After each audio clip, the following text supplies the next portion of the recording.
with. First of all, I have reviewed everything that's been filed in this case. There were a number of letters in support on behalf of the victim and family, a number of impact statements, some impact statements, at least one filed by the victim of the incidents that took place 2 days prior to October 25th, so on the 23rd. I've also reviewed Dr. Van Rybroek's report that was filed on, it was filed this morning. Also, the number of letters in support sent on behalf of Mr. Mendoza. Those have been sent in to me over the past several months. I have reviewed those. So I believe I've reviewed everything that has been submitted. I believe there is one letter that Mr. Torbenson, Madam Clerk, the letter right here, Madam Clerk, the letter right here, Mr. Torbenson needs to see that. It was handed to me in chambers. He knew I had it. He hadn't looked at it yet. That was just came in. That was on behalf of Mr. Mendoza. So I have reviewed those. I want everyone to be able to stay today and be here to watch this sentencing and hear what everybody's going to be able to say. However, if there are any disruptions, I understand there are a lot of emotions here. Absolutely. A lot of big feelings about everything that's happened and that has gone on. I want everyone to be able to stay, but if you cannot kind of control yourself and control yourself with courtroom decorum, I'm going to have the deputies remove you. They will do that. There's no takebacks. There's no I'll calm down and I'll come back. We need to get this sentencing done. I hope everybody who wants to be here is going to be able to stay, but I need to maintain the integrity of the courtroom. So we will do that, and my staff is here to assist with that if need be. Okay? All right. So we will turn to the sentencing. Mr. Mendoza did enter guilty pleas to a number of counts. Count 2, the physical abuse of a child, repeated acts causing death as a party to a crime, was dismissed but read in for the purposes of sentencing. So he will be being sentenced on the other counts today. Count 1, first-degree intentional homicide as a party to a crime. Count 3, hiding a corpse as a party to a crime. And count 4, 5, and 6 all are the same charge, second-degree recklessly endangering safety while armed with a dangerous weapon. All of those counts will be sentenced today. Mr. Anderson, I believe you needed to make a record as to something that was contained within the doctor's report, correct? Yes. Judge, in the filing late yesterday from Dr. Gregory Van Rybroek, which is capital V-A-N, capital R, it's 2 words, Van Rybroek, R-Y-B-R-O-E-K.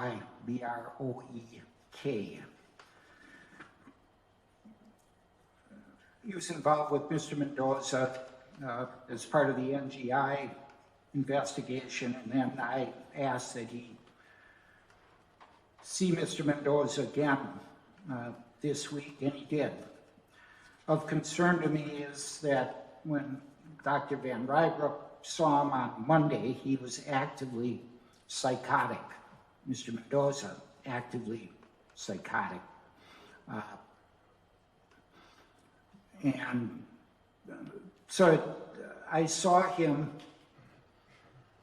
today in response to that, because the competency statutes indicate no person who lacks substantial mental capacity to understand the proceedings or assist in his or her own defense may be sentenced for the commission of an offense so long as the incapacity endures.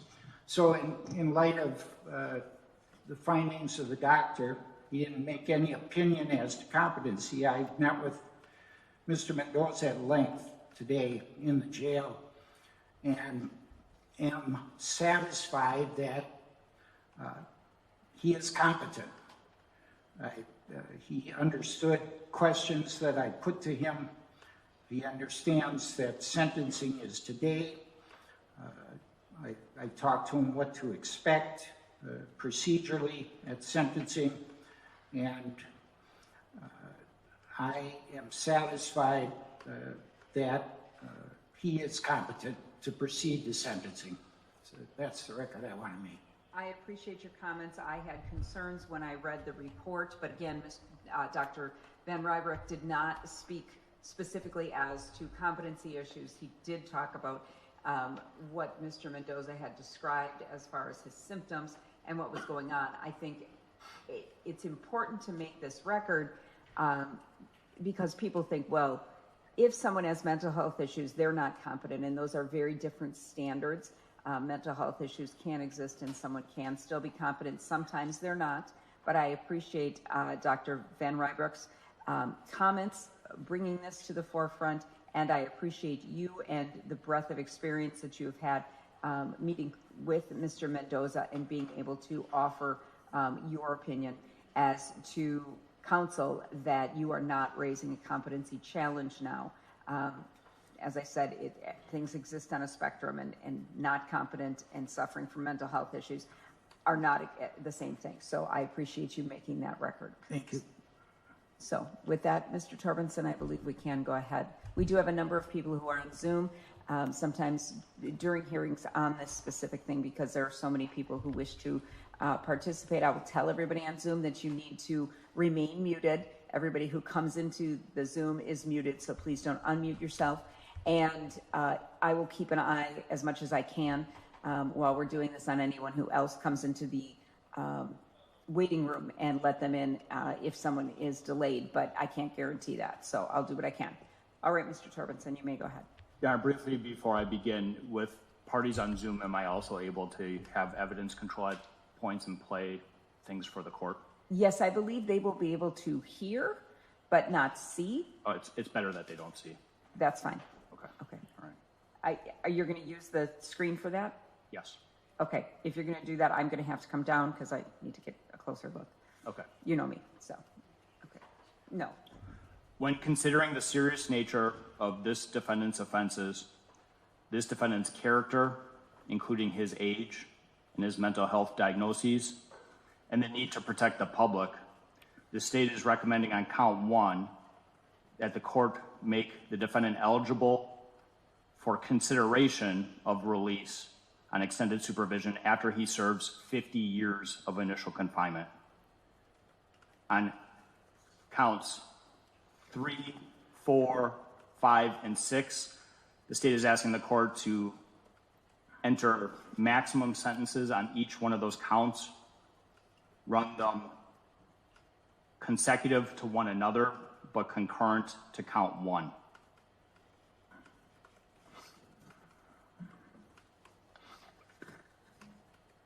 If Prince were alive today, he would be 8 years, 5 months, and 13 days old. He would be finishing up the school year. He would be a big brother to 2 siblings that are in the waiting room just next door.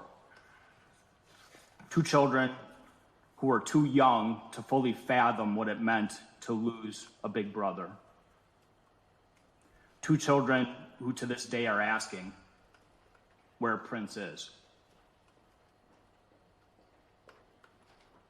Prince should be getting ready to play this summer.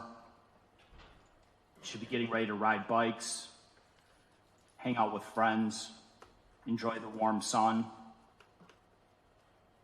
to do all the things that we hope and want our young children in this community to do.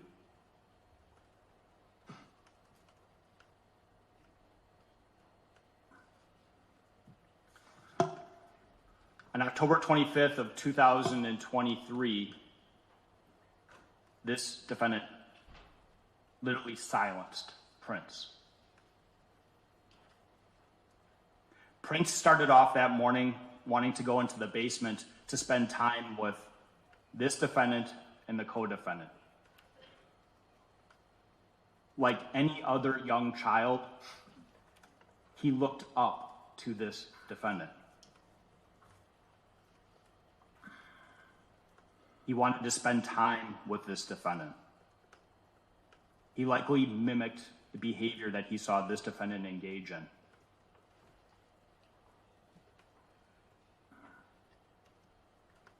When Prince went into the basement and he was met with this defendant, as this defendant would later confess to police, he had an urge to strangle Prince.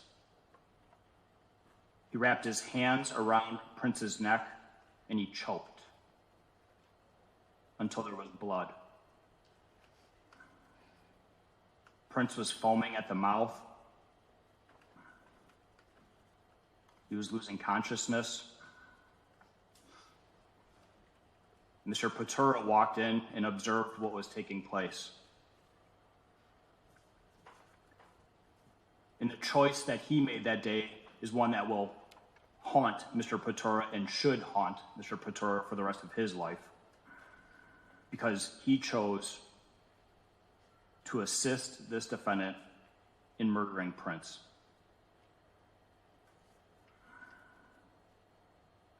After Prince went unconscious, the decision was made to bind his arms and legs together with tape. His body was placed in garbage bags.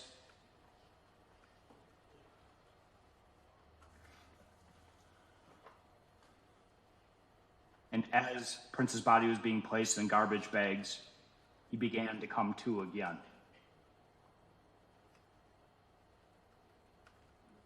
The defendants responded to Prince regaining consciousness with repeatedly striking, punching, and kicking Prince.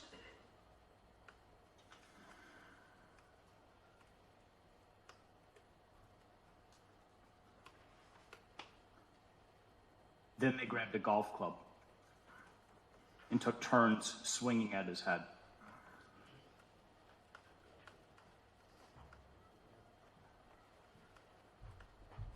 After using a golf club,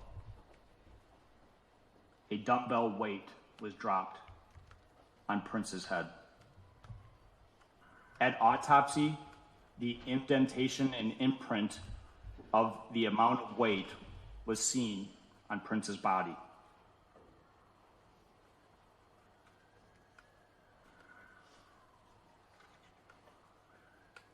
Prince was beaten so bad in the basement that the bag tore and his body had to be rebagged.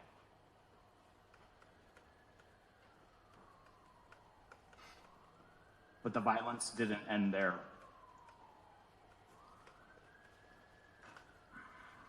This defendant and the co-defendant carried Prince's body to the yard of 2411 North 54th Street,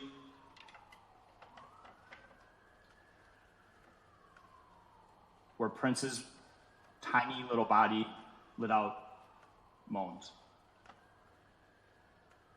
Somehow he was still alive.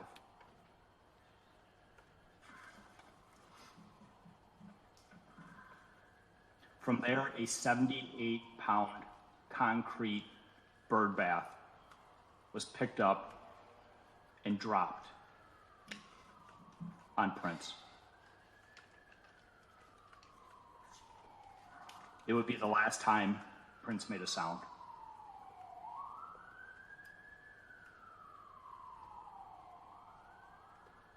The defendants would carry Prince's body for over a mile, wrapped in multiple garbage bags. They walked past a school playground where children were playing, and the children can be heard on surveillance video. They walked through yards. They took turns carrying the body of Prince. They took a break in front of another school before they ultimately dropped Prince's body in that garbage bag inside of a dumpster, as if it were a piece of trash. They didn't just place it in a dumpster, they made sure it was covered and buried inside that dumpster.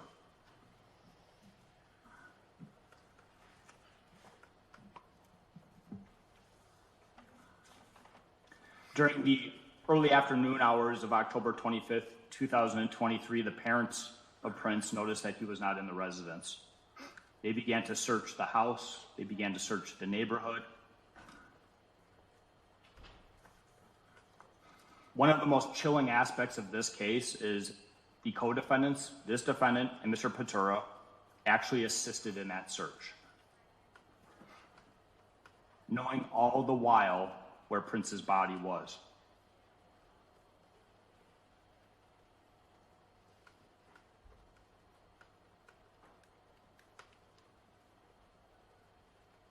Participating as if there was a hope.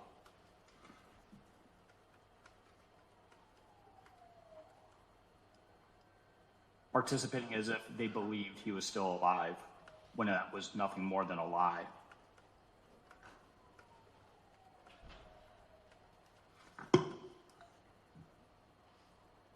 The response by the Milwaukee Police Department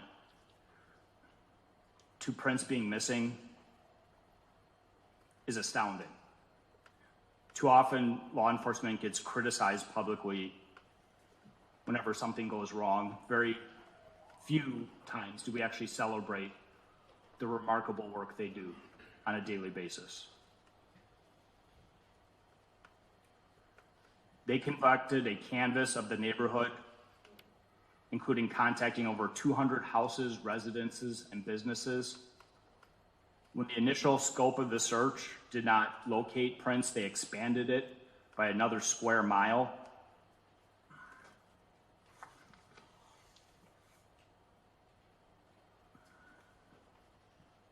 And as the search is happening outside in the community,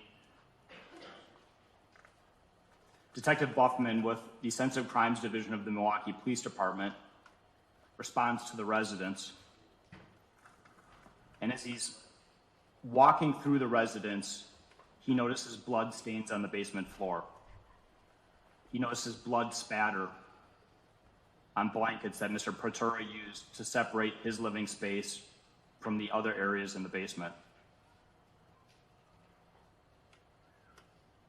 Immediately, Detective Buffman makes the decision to have everyone in the household locate to the living room so that further investigation can be conducted in the basement.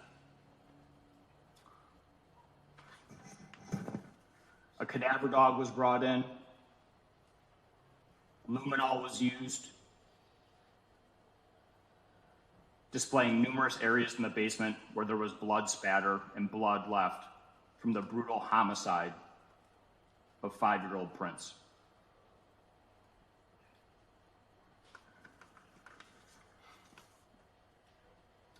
Mr. Patura was questioned by law enforcement. He gave a story indicating that he and Mr. Mendoza went on a walk during the afternoon of October 25th, 2023. He said that they went to Jacobus Park, and then in another great work of police investigation, one of the detectives asked to see his cell phone to look at his location data and observed that he and Mr. Mendoza actually walked in the direct opposite direction of Jacobus Park. Mr. Patura was arrested for obstructing police, for lying to the police, and it was during a custodial interview with police where Mr. Patura gave his first statement, which essentially put the blame for the homicide of Prince squarely on the shoulders of Mr. Mendoza. Statement, Mr. Patura said that he only assisted with bagging up the body of Prince and taking it and placing it in the garbage after the homicide occurred.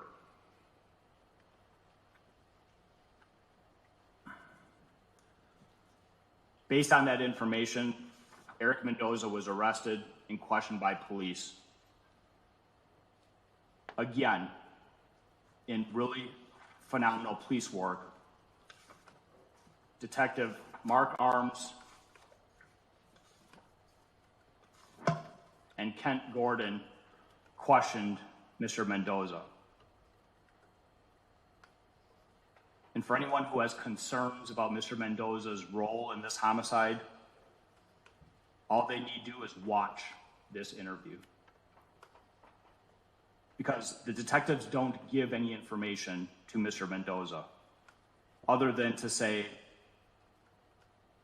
that Patura confessed Mendoza's response to that is, "What did Patura say?" And the detectives say, "You tell us what occurred." With that information, Mr. Mendoza denies participating in any way in the homicide of Prince.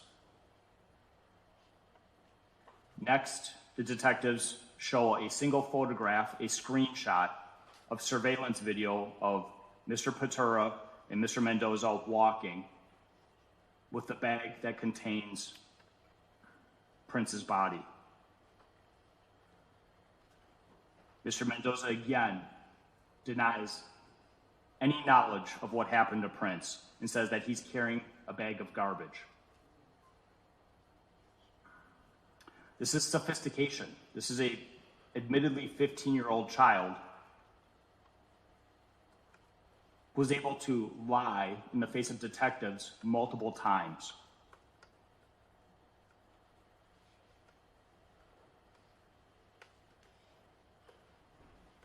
It is not until the detectives reveal to Mr. Mendoza that they have actually recovered the body of Prince that Mr. Mendoza begins to admit his role in what took place. Even then, the detectives don't share any information with regards to the condition of the body, the injuries to the body,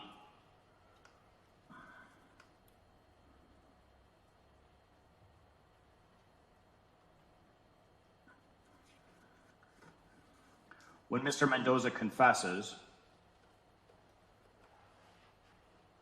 his confession is corroborated by the investigation by law enforcement. The blood spatter found on the weight, the blood found on the golf club,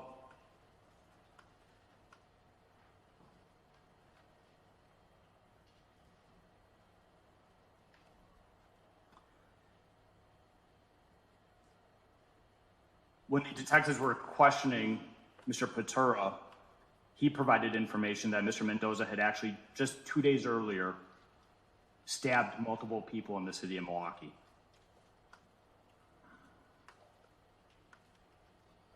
That Mr. Mendoza came back to the residence after stabbing multiple people and was bragging about what happened,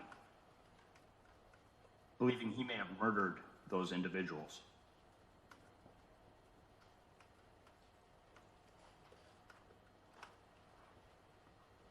With this information, the detectives again questioned Mr. Mendoza about each of those 3 stabbings that occurred within roughly a mile radius of Mr. Mendoza's home. In response to the stabbings, Mr. Mendoza's first question is, are they alive?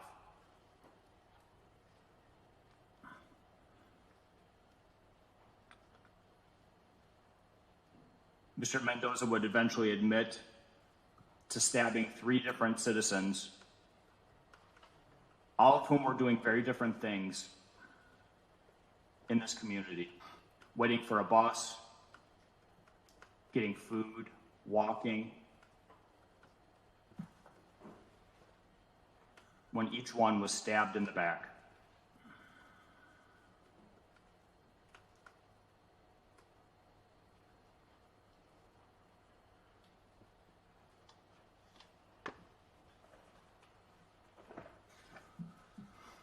Your Honor, when considering the serious nature of this defendant's offenses, it doesn't get more heinous, it doesn't get more egregious, more severe than this.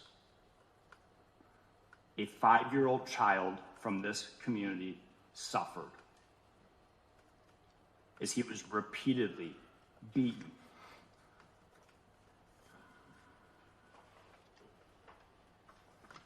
Prince's life mattered.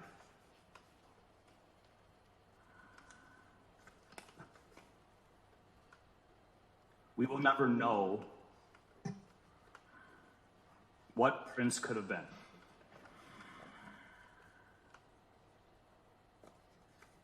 We do know that he loved Spider-Man.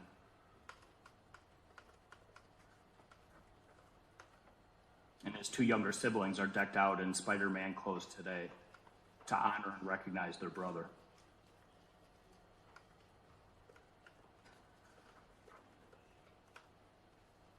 But the potential of Prince's life has been robbed from this community and robbed at the hands of this defendant.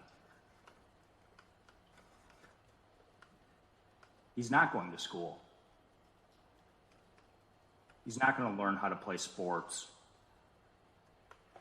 how to drive a car, what his favorite subject is, what his worst subject is.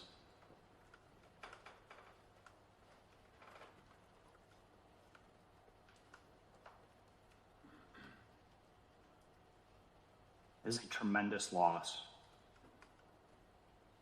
for a mother, for a father, for grandparents, for extended family.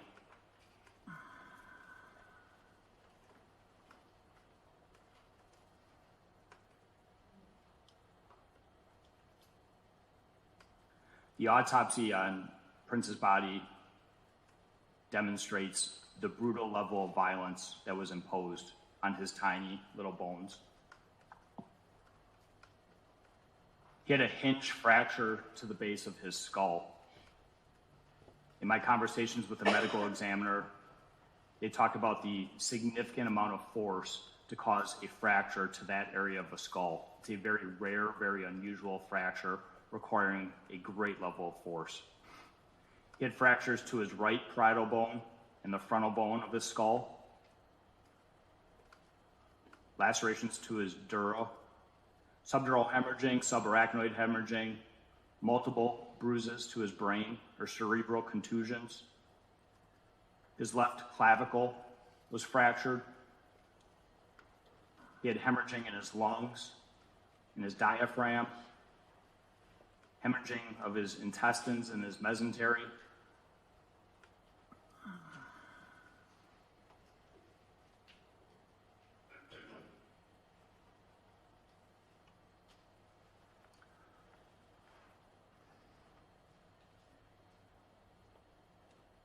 It's difficult. I'm thinking about the autopsy in this case and reading words about the injuries that this child had because they don't do justice to what was seen at autopsy.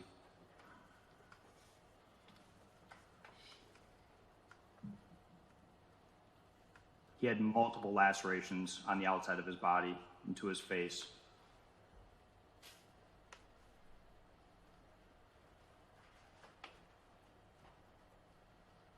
I remember getting a phone call from law enforcement after they recovered Prince's body. And it was from a detective of the Homicide Division who talked about, after getting information from Mr. Pater about the location of the body, they searched these two different dumpsters that were behind the bar. And what I'm going to play for the court is the officer that goes into one of those dumpsters and locates the body of Prince. I'm going to play without sound. Everybody on Zoom, I have to give control to the state. You won't be able to see anything. We'll listen to it here in court, and then when we're done, I'll come back and put it back on so you can all continue seeing.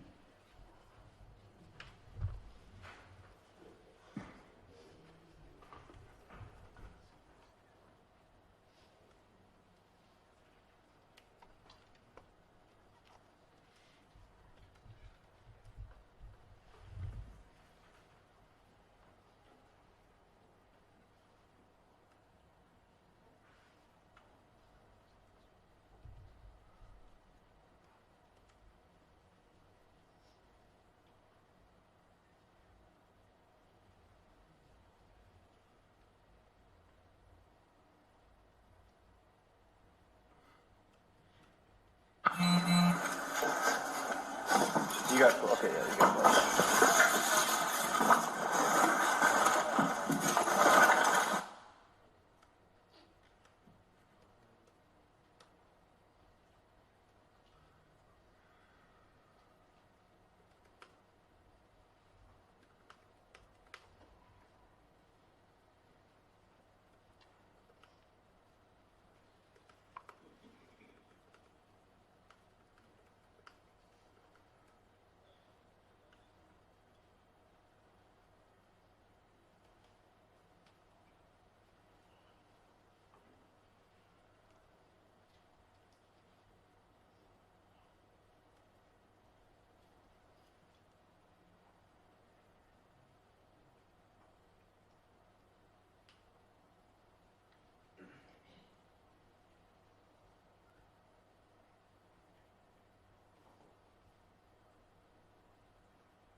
bring Prince's body out from the dumpster. His hands are bound with black tape like this. His legs are taped together, and he's in the fetal position. All I can think is that he was doing everything he could possibly do in those last moments of his life to protect himself from the repeated blows that were being delivered to his body by trying to cover in any way he could. That's how his body was found. The first witness I called at Mr. Mendoza's preliminary hearing was that officer. You're done with control? I am. All right, I'm back to Zoom. That officer cried on the stand. He talked about this being the worst experience in his career and in his life.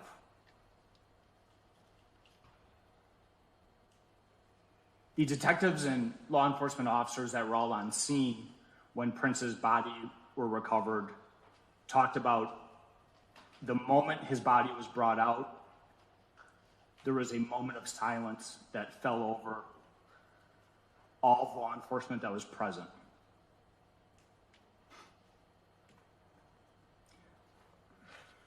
The complete lack of humanity and dignity that was shown by this defendant and by Mr. Patura to Prince stands in such stark contrast to the efforts of law enforcement and the dignity that they showed Prince in that moment. They all took a moment of silence.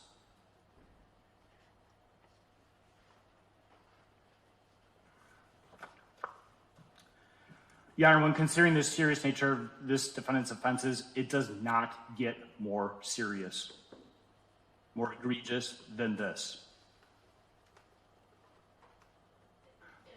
There are two factors that are keeping the state from recommending life without the possibility of parole in this case.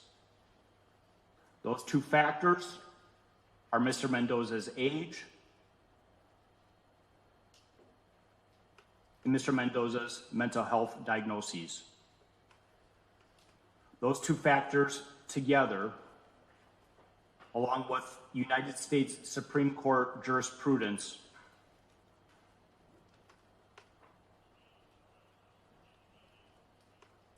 on the Eighth Amendment and cruel and unusual punishments,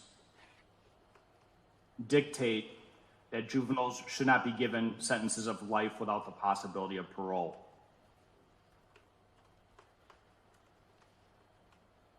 But make no mistake about it,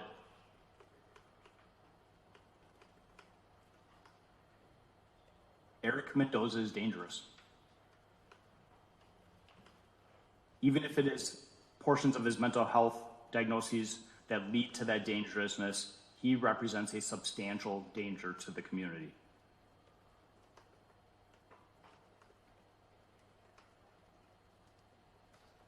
To brazenly walk up to 3 individuals and stab them, to beat a child to this degree and then discard the body and lie to law enforcement, all that demonstrates the danger that Mr. Mendoza poses.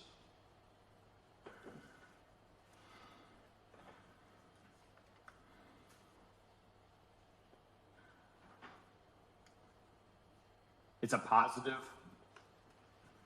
and Mr. Mendoza certainly deserves credit for taking responsibility and entering pleas in this case.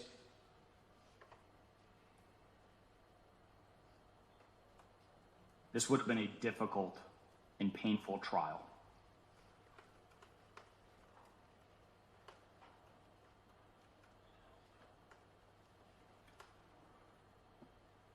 Though strong in the scope of the evidence,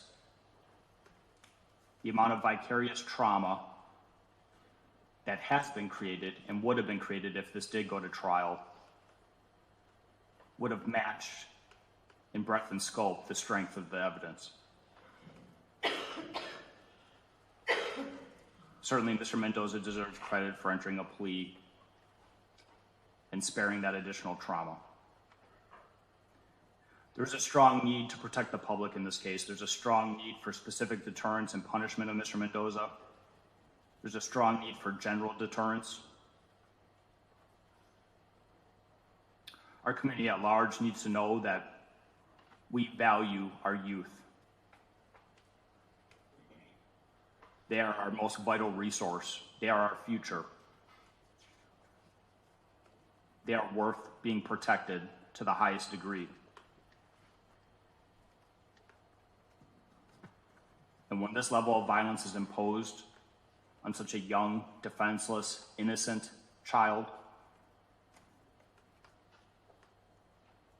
our general public needs to know that there's deterrence and punishment.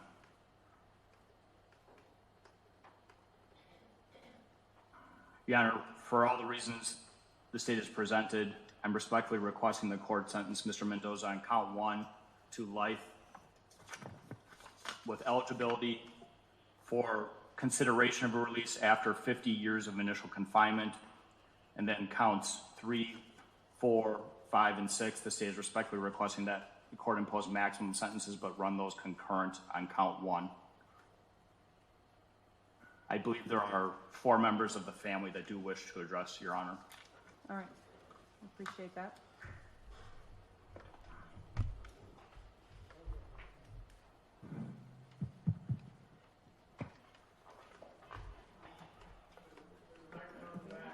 Nope. 3 are going to come in, 1's going to stay out.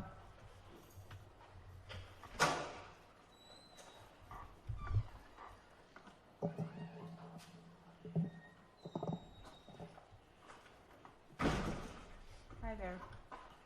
Please state and spell your name for the record. Lisa Casey, Lisacasey.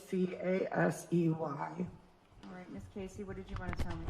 Okay, so the defendant has taken a light in our life from us, has changed the dynamic of 2 families, has changed the dramatic outcome. I watch parents grieve every day. I watch family members grieve every day. This is something that impacted not only the immediate family, but extended as well. I recently took my daughter to a therapy appointment. She was 13 when she helped look for prints, and they notified me that her childhood ended that day. So every day I wake up and deal with the consequences of the defendant's actions. Every one of our families do. I understand his family is grieving as well, and I understand that we have a dynamic. I need my nephew to be recognized and have justice, and I also understand, like, I pray all the time, like, God, give him mercy, because right now it's hard for me to find, right? But at the end of the day, I hope eternally he'll have mercy, but I also wish that the court recommends the most harsh sentence on this end, because we have family that we're grieving for every day. I have his brother and sister that come over to my house, ask questions about his pictures on my thing. I was a bus driver. I recently stopped bus driving and started teaching because I used to take him to work with me. So there was times I would go to work and I could see him in my rearview mirror because I was accustomed to his seat being there. He has impacted so many people, but I watched unity. I watched unity in a major way. I watched the law get changed. I watched people stand up, like people from the church stood up, people from the community, family, police officers, everybody rallied together to support him. So I'm just praying that Erik finds mercy before he hits eternal life, and that God is gracious to them then, but I'm asking that you give the harshest sentence possible now. I appreciate your comments, and I'm sorry for your loss. Thank you so much. Thank you.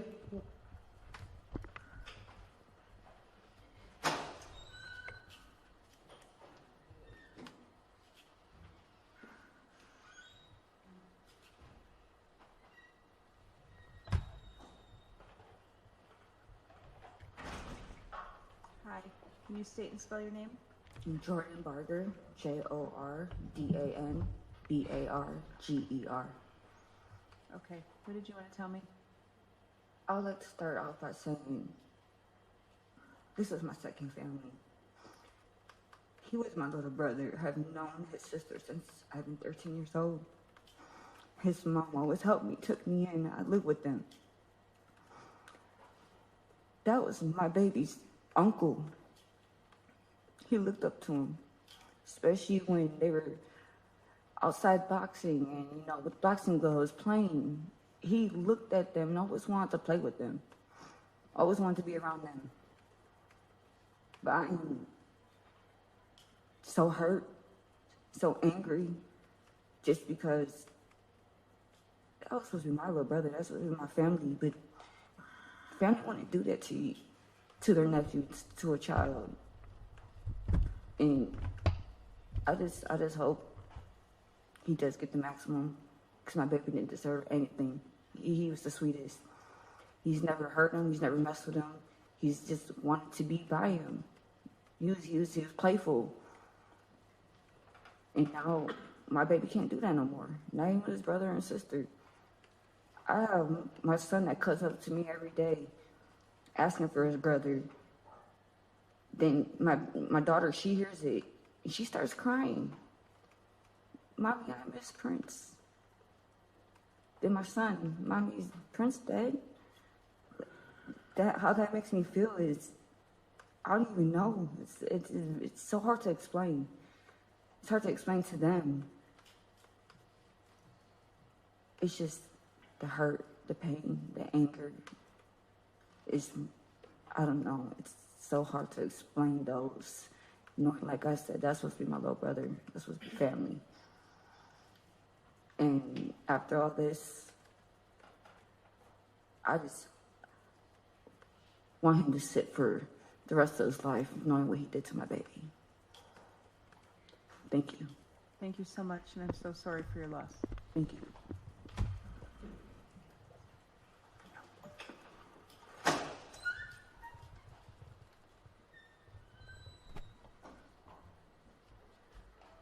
What? Microphone? Yeah, Fedek's got it.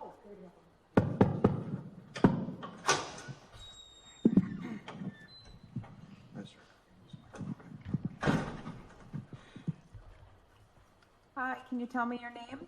Hi, my name is McCree. All right, Mr. McCree, you're speaking from out in the gallery.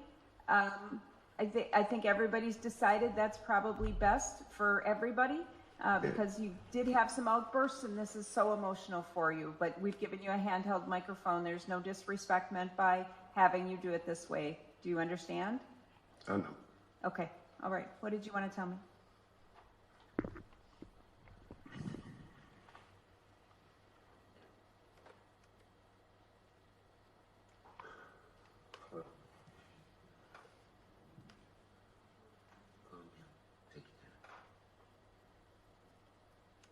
I gotta talk directly to you.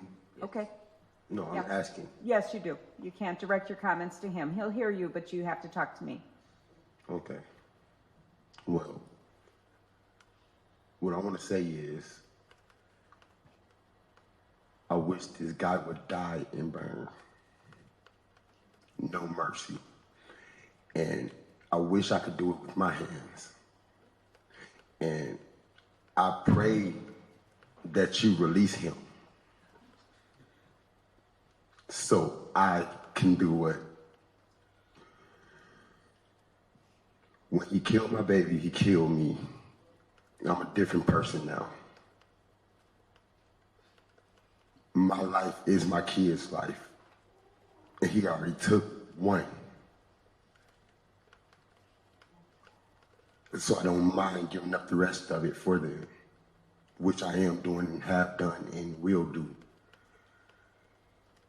And if any opportunity arises, I will strangle this guy.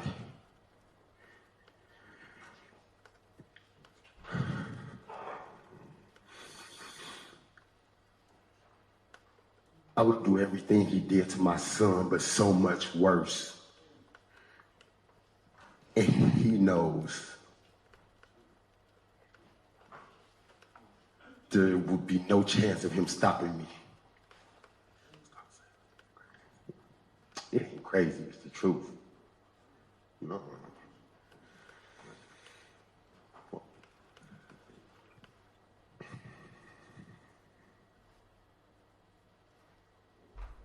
At the end of the day, everybody say pray to God and all this and all that. I'm not a God believer no more.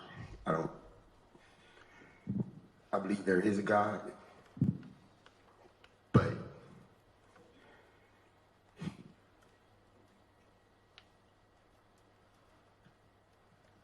I don't feel like he did nothing for my baby, which means he didn't do nothing for me. And so, if heaven didn't help, to hell with it. Thank you, Mr. McCree. I appreciate your comments, and I know how difficult that was for you. I appreciate your message.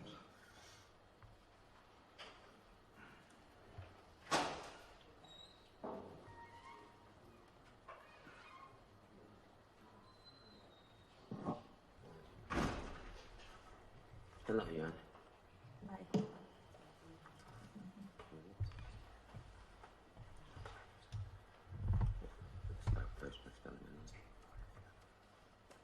My name's Stacy, S-T-A-C-Y, Jones, J-O-N-E-S. Ms. Jones, what did you want to tell me? I just wrote a little something about Prince. I am Prince Granny Stacy. I wrote a little letter about Prince. I call it Our Little Giant. I sit here today honored to have been chosen to be Prince Rashawn McCree's granny. The day I heard about him, I was so excited to hear he would be entering our family at the end of December. I have 2 children born in December, my oldest the 28th and his father the 29th. Then here comes Prince on the 23rd. We will never forget that day. We were so excited. Just a little bit more about our small little giant. He was something different. He was soft-spoken, using proper language, which I never understood because he lived with us, and I never have spoken proper as he did. Prince could make you smile when he knew you were upset. He never wanted to see anyone fight, or he never wanted to fight. He was an angel sent from heaven. Predestined. The definition, the doctrine that everything was determined by God from the beginning, especially with reference to play of divine optiments and human free will in determining the fate of their souls. I said that to say this. God knew you would let the devil talk you into killing someone, so he sent Prince. He knew Prince was special, and he knew you would kill and had to be stopped, or you would keep killing. You're easily enticed. And God knew that. How ironic you and Prince crossed paths, a small little giant. But you couldn't see that one day he would take you down and put you in the presence of killers since you always wanted to be one. I hope you thanked him for that. Anyway, I just want you to know I'm not mad at you, even though you carried out the murder, which you have to pay for. The devil comes to steal, kill, and destroy. Just to show you he's a loser. Okay, Prince is not dead. He's in heaven. Prince is not dead. He's just not in the body anymore. Jesus came and got him. The devil tried to steal my son, Duran's soul, because he had bad thoughts about you. Maybe he still do. But I can see the light in his eyes now. He tried to destroy my family with the thought that in the head what happened to Prince's body. Yes, we cry because physically we won't see him down here. But I hate to burst your bubble. We live with Prince. We will live with Prince forever because heaven is forever. From Prince Granny, I almost forgot to mention, Prince has 2 laws in his name. The Prince Act, P, protection, R, recovery, I, involvement, N, non-located, C, children, E, endangered, and the missing children alert, all in honor of Prince. Hebrews 13:2. Be not forgetful to entertain strangers, for thereby some has entertained angels unaware. Our little giant was an angel. Thank you, Yana. Thank you so much. I'm so sorry for your loss.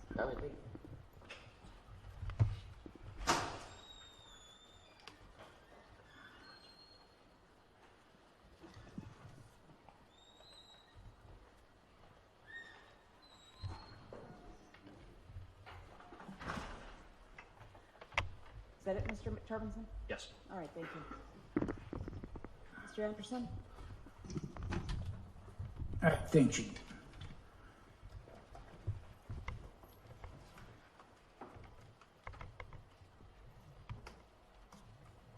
Judge, Mr.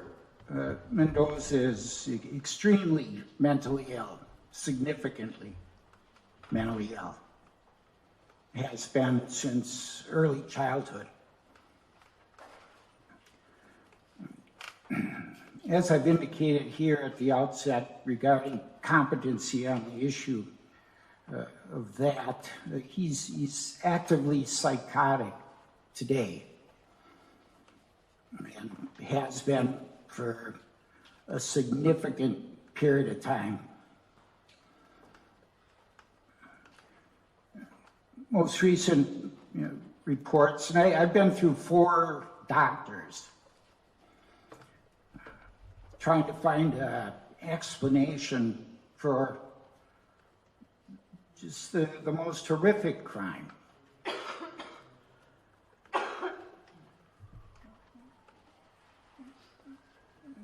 In pursuit of, for lack of a better term, an insanity defense here to help explain what brings this on, and obviously unsuccessfully. But the person who's seated here next to me is extremely mentally ill across the board through numerous facilities, and doctors connected with this case all agree that that is true.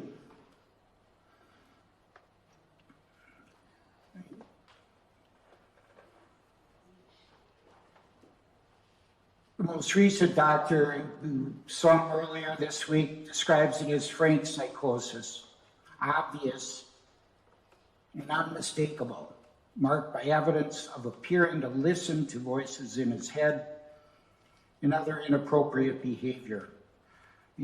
There's numerous diagnoses from early childhood on, but the most dominant feature today is schizophrenia. He's medicated in the jail, but not enough to prevent the psychosis that eyewitness, doctors witness it. That's what's going on in Mr. Mendoza's head.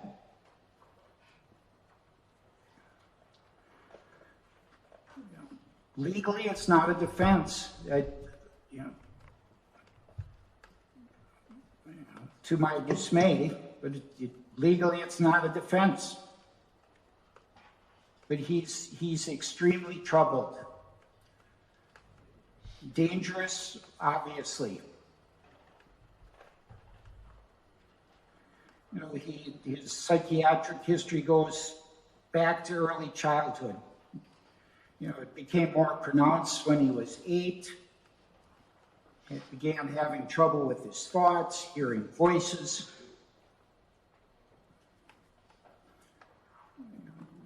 His family, sought help early on, through,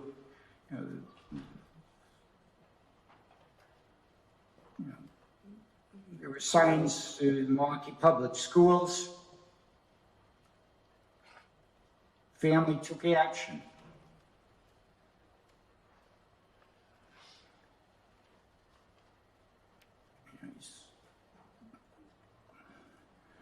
Diagnoses: attention deficit hyperactivity disorder, bipolar disorder, anxiety disorder, autism spectrum disorder, and ultimately schizophrenia. He's been through emergency service responses, juvenile detention, youth services, multiple psychiatric hospitalizations.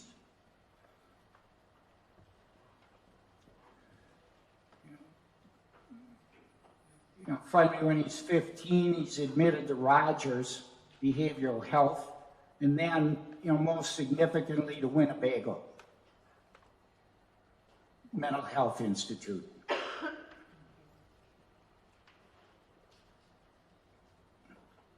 This is like March of 23. Yeah, it's up in Winnebago.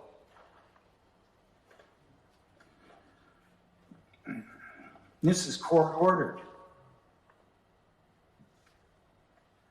Problematic behaviors. And it presages this, what's happened here with Prince.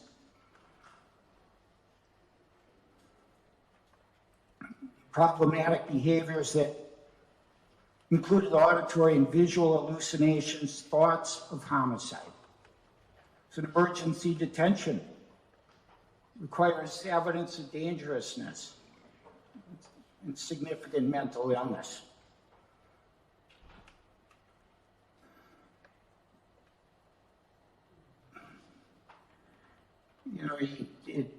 This is March, and the homicide's October.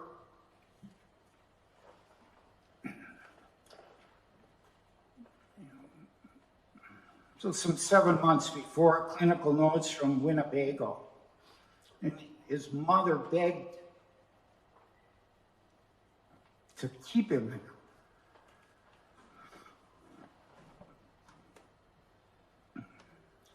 Clinical notes.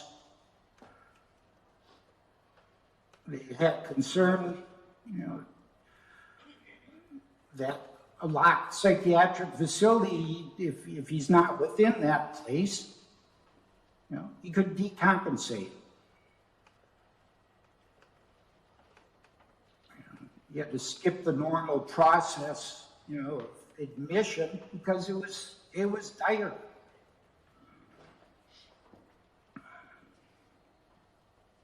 And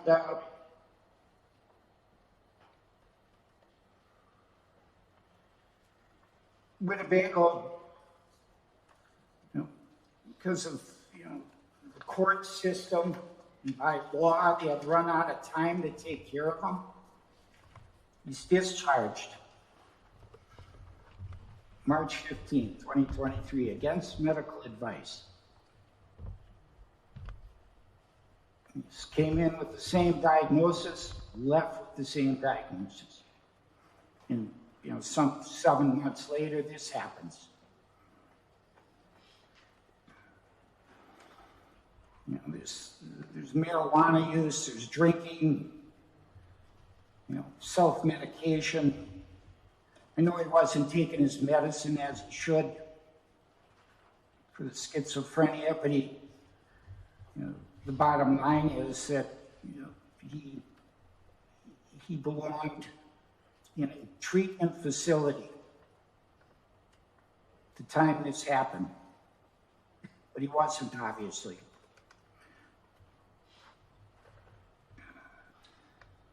He's been in the jail for a significant period of time now. He started in juvenile, and when he turned an adult, he transferred down here. He's done much better than I thought he would. He had his nose broken. He's had some fights. Most significantly, he jumped from the upper tier, January 26th this year.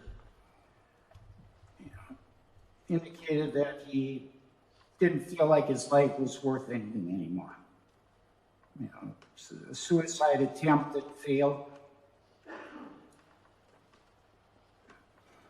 But he's operating, he's laboring under a significant illness. His thoughts are all clouded.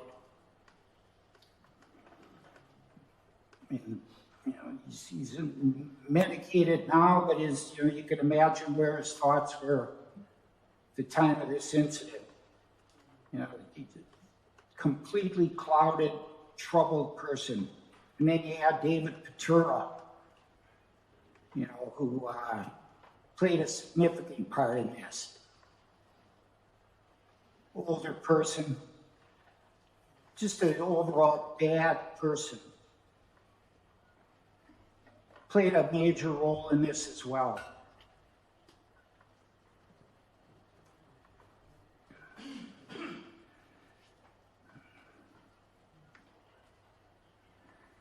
You know, he's subdued, he's preoccupied with voices. You know, to his credit, he's you know, always polite, but you know, it's, you know, I've spent a significant amount of time with him, and he's laboring.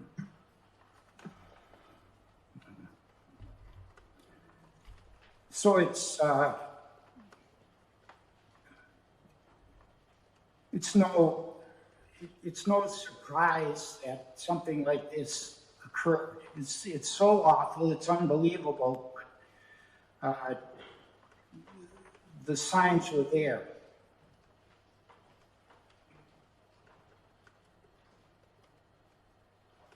You know, but for the drinking of marijuana,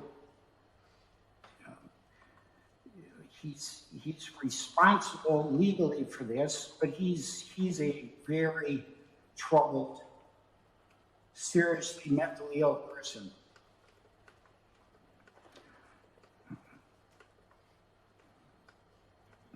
And in my head, that explains a lot.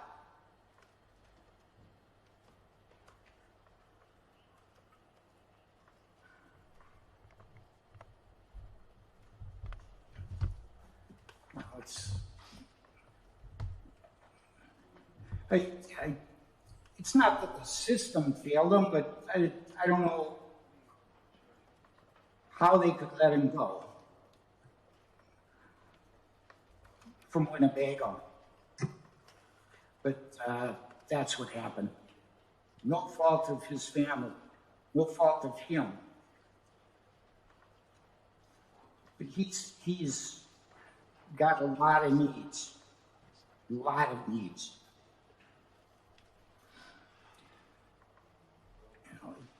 It troubles me.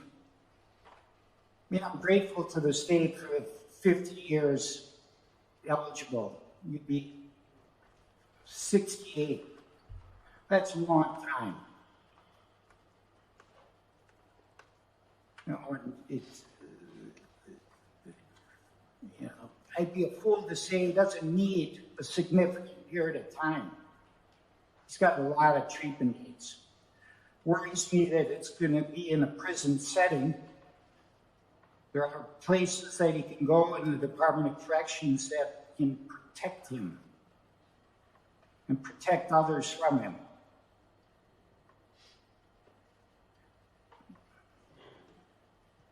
And I hope they do that.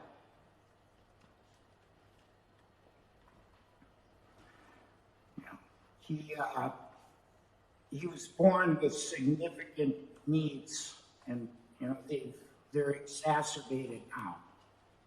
You know, it's just sad that this had to happen. So I would give him a chance after 30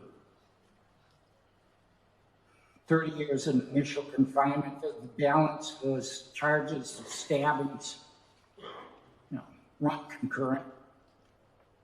But I would give him a chance after 30 years. I think it's a significant period of time. You know,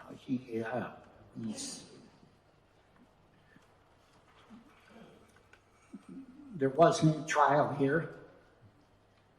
He accepted that responsibility. You know, so given his age, I think that is a fair sentence, although I can see why the state says more. And again, I'm grateful that the state takes that position, that he does deserve a chance to be out. So it's just sad that he's sitting here in trouble mentally and legally, and he's got that type of life ahead of him. You know, it's sad.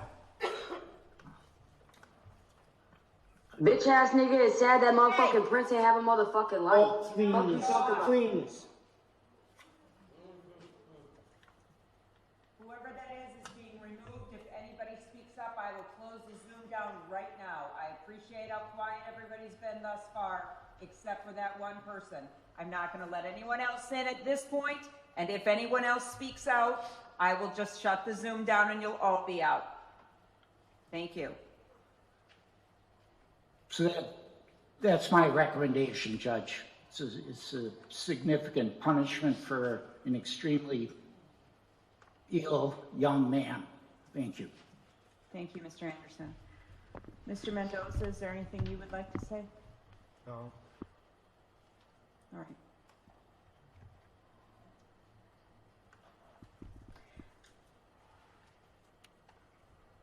So whenever I sentence anyone, I need to consider three separate things: the gravity of the offense, the protection of the community, and the character of the defendant.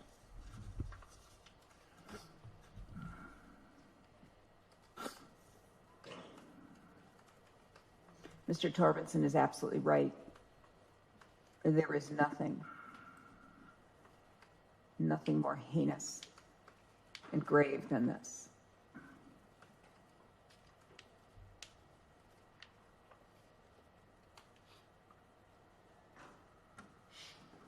Prince sounds like he was just that.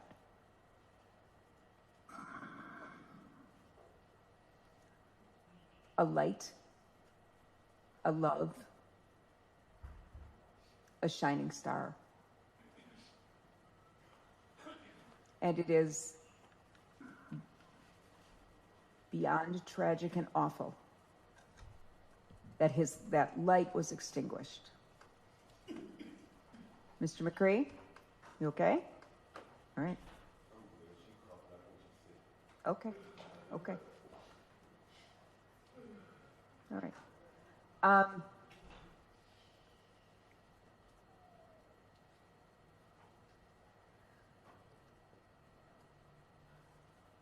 To Prince's family, my wish for you is that you are at some point able to begin your healing journey and find comfort in those memories. When your little ones ask about him, I encourage you to tell them. Tell them everything. Not this, but tell them all the joy, all the funny stories, all the love that you had for him, and how much you knew how much he loved them. They aren't going to have independent memories. They were just too young. But you have yours, and specifically, Mr. McCree, I heard what you said.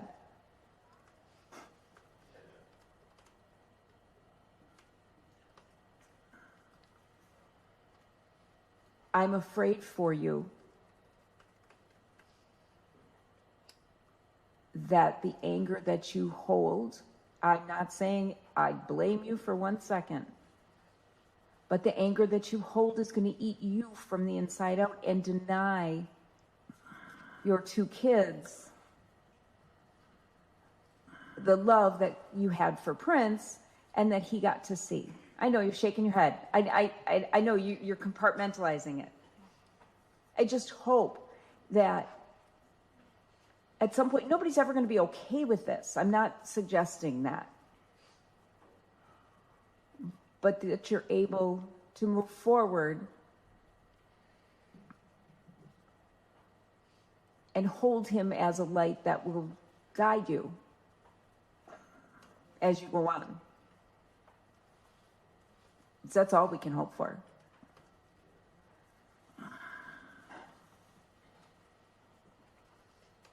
as far as Mr. Mendoza and his family, now I heard statements from Prince's family that you were like family, nephew, sister, little brother.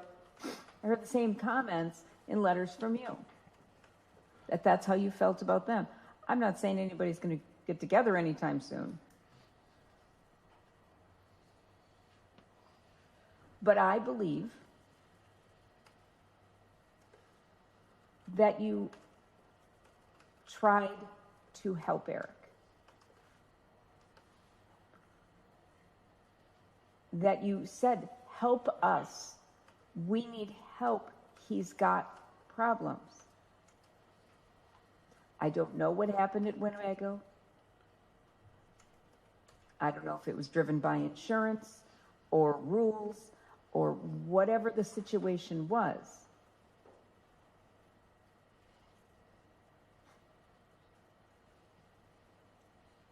There's so many things to hope for. That he'd stayed. Well, let's jump even more in the Wayback Machine. That he never had these problems, because what a burden it is for you, sir. To never be able to escape the center of your storm because it just swirls around you at all times with your various myriad mental health issues. I understand from Dr. Van Rybroek's report that one of the things that he noticed and you mentioned was the side effects that you have from your medication. You weren't complaining about them, though. You weren't saying, let me off of this because I shake and I don't like it. And you're seemingly to recognize that you need to stay on your medication, even if it's not perfect. And that gives me hope that you will be able to come to grips with your mental health issues and what you did.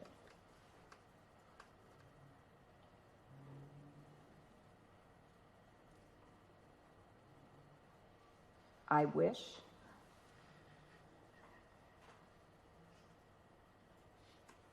that on October 23rd, one of those people you approached would have turned around and clocked you, and you would have been charged with the attempted recklessly endangering safety, and you would have been in jail and not been home on the 25th. Or that you came home and you told Mr. Patura, and he told somebody, and they did something. There's all sorts of things we could wish for. The fact is, we're here. And that sweet little baby is gone. And your actions, regardless of what drove them, were heinous. And regardless of Mr. Patura's role in this, there is no question as to your role. And you've accepted responsibility for that. And I appreciate that, because as painful as this process has been for everybody going through this, going through that trial would have been even worse. So you did that. I take that into consideration. I take into consideration the fact that you were 15 years old. Dr. Van Rybroek talked in his report about brain development and that sort of thing. Yes, that's true. But we're not talking about that. This is not some impulsive move that you're someone who fled from the police because you were 16 and driving a stolen car and you didn't know what to do, and at 23 you would have pulled over. That's not brain development we're talking about when it comes to things like this.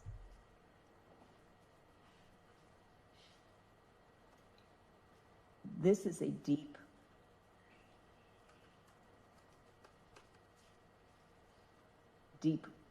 issue within you.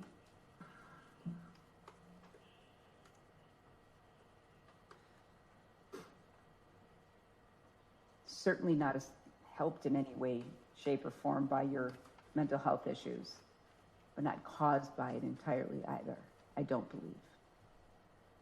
Because if it had been caused, we would be talking about an NGI rather than a guilty plea.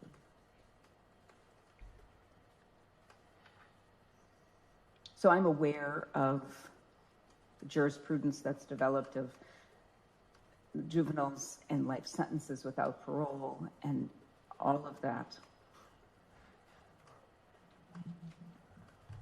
I know Prince's family does not want you to have the opportunity to have any eligibility for parole.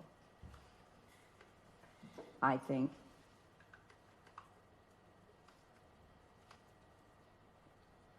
I would not be serving justice if I did that.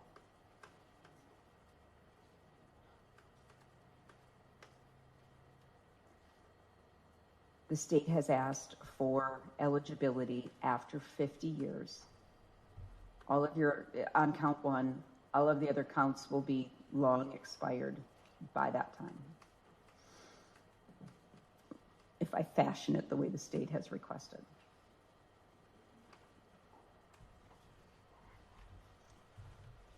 If after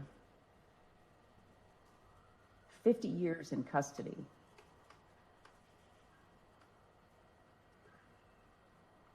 you petition for release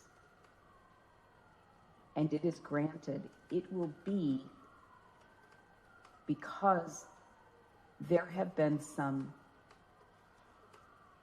miraculous advances in mental health treatment and medication.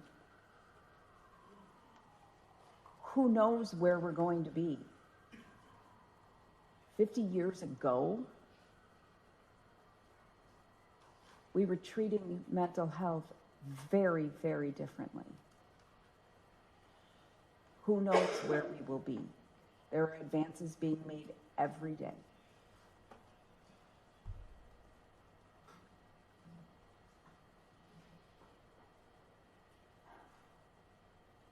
Mr. Anderson asks for 30 years before you are eligible. And I want to point out, nothing's automatic. Every single thing you do for the next 30, 40, 50 years is going to be documented and looked back on. They're going to start with what happened in October of 2023. And from then on out, they'll know about the jumping from the tier. They'll evaluate that. They'll know about the fight you got in here. And whatever may happen in the years. One of the things that Mr. Anderson told me when I was talking with he and Mr. Torbenson as we were looking at whether this case was, he thought it was going to be a plea or we were going to trial or what was going to be. He said, I just worry about where he's going to be. I do too. I'm not in charge of where you're going to go within the Department of Corrections.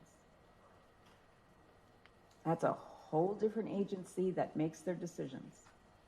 I have no idea. I can scream, this transcript will go, I can stomp my feet, everything that is filed, they'll have your records. I'm not in charge, though, of where you're housed and what treatment you get while you're in that confined setting. I very much hope you are going to get mental health treatment. I will order it. but it's only as good as what they have available. Obviously, the first-degree intentional homicide in count 1 carries with it a mandatory life sentence. As to all other counts, I'm required to consider whether probation is appropriate. Of course, it's not. But I'm required to say that, so I said it. Your actions in choosing to go out and stab 3 random people, any one of whom you could have killed, and in fact, it sounds like you thought you did, is chilling on its own. But somehow it's almost become dwarfed. Like, oh yeah, that was the beginning of the story. This is the end of the story. And of course, what happened to Prince is horrible, but I don't want to give short shrift to those 3 victims who were just living their lives and stabbed for no reason, as I understand it, other than you wanted to see what it felt like.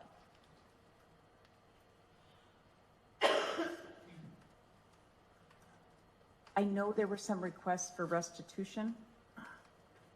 There's joint and my computer died, so somebody has to tell me the numbers. $1,793. And that is as to count 1? Yes.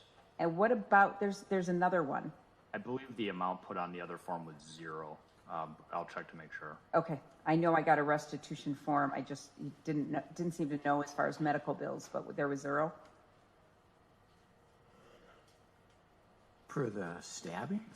Yeah, it was just filed today. I didn't see one. And like I said, my computer died mid-sentence. $1,793. And that's as to count 1. That will be as joint and several with Mr. Patura, correct? Yes, there's a separate victim impact statement that was filed along with restitution, but the amount listed on it is 0. Okay, I appreciate that. Thank you. Yeah, who's the joint and several payable to? I'm sorry.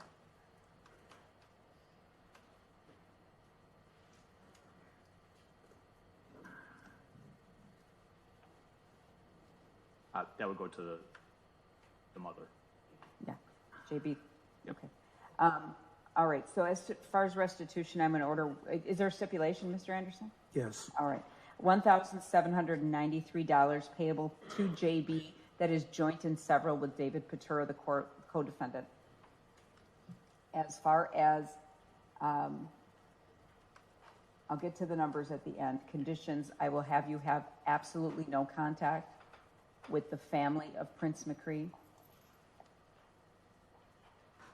or the other named victims, and those initials are, Mr. Torbenson? One second. JP.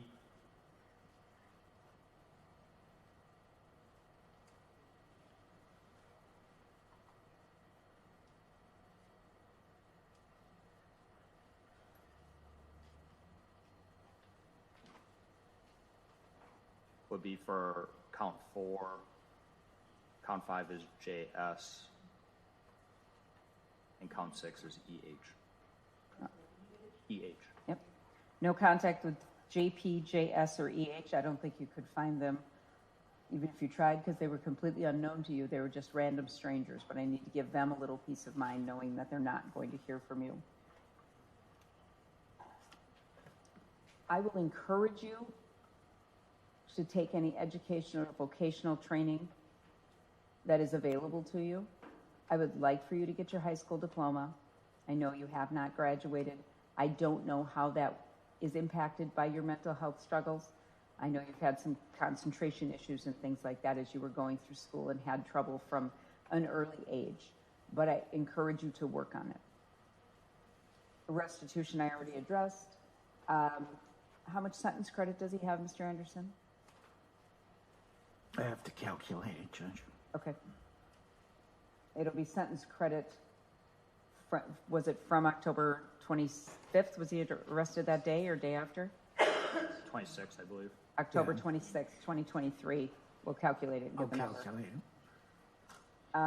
You'll have to pay the DNA surcharge and any mandatory costs, fees, and assessments. There's nothing I can do about those. I can't waive them. I'm going to waive any non-mandatory.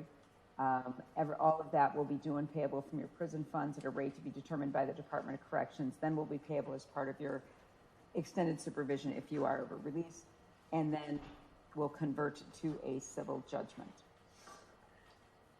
I'm finding that you are not eligible for the challenge incarceration program or the substance abuse program. These crimes simply do not warrant any sort of treatment like that, and I don't think it would be appropriate for you, given what I've learned about you and your background. You may not have any firearms, as you are now a convicted felon. You cannot vote until your civil rights are reinstated. This is a violent felony, so you may never possess body armor. If you would violate that no contact order, you could face additional charges. And you do have a right to appeal the sentence. Your attorney will go through those rights with you. As to the sentence, I'm going to get to count 1 in a minute, but as to count 3, I will sentence you to 12 years and 6 months in the Wisconsin State Prison, 6 years, 6 months initial confinement, and 5 years extended supervision. That will be consecutive to count 4, 15 years in the Wisconsin State Prison, 10 years initial confinement, 5 years extended supervision. That will also be consecutive to count 5, 15 years in the Wisconsin State Prison, 10 years initial confinement, 5 years extended supervision. That is also consecutive to count 6, 15 years in the Wisconsin State Prison, 10 years initial confinement, 5 years extended supervision. Those are the maximum sentences on those additional 4 crimes. That will all run concurrently to count 1. As to count 1, I do believe that it is appropriate, given your age, given the fact of your significant mental health problems, that you are sentenced to a life sentence, but that you will be eligible for release to extended supervision, to petition for that. It's not automatic, but to petition for that based on everything that will have happened after the period of 50 years.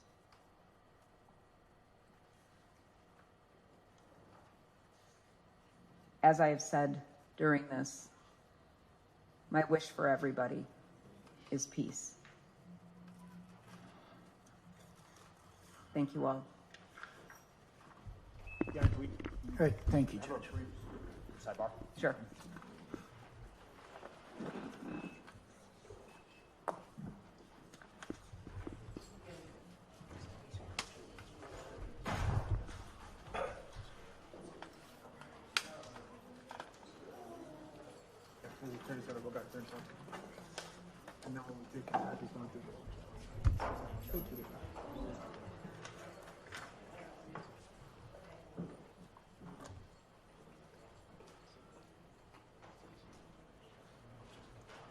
Everyone's on Zoom. We're finished, completed. Thank you.